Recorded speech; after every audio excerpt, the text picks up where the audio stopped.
Good day, everybody. This is Tish, just doing what I do, subdivision gardener.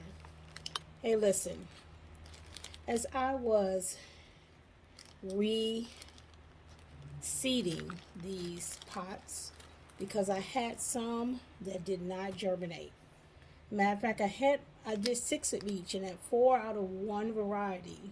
See, no, one, two, three, 3 out of 3 of one variety did not germinate, and I had 1 or 2 of the other ones didn't germinate. For some reason or another, maybe I put the seed too far in the soil, maybe didn't get enough heat. Don't know. Maybe the seed was old.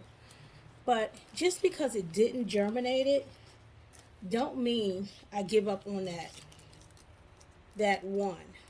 That mean if it didn't work the first time, it didn't germinate, it didn't come up.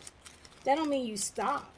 That means you just get another seed and place it back in the soil and start again.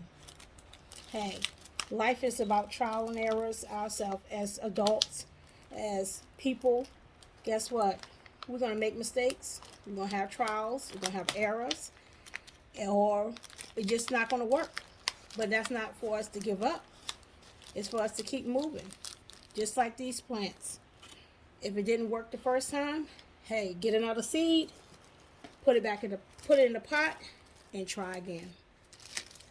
Have a wonderful day. I hope that was a seed well sown this morning. Be blessed.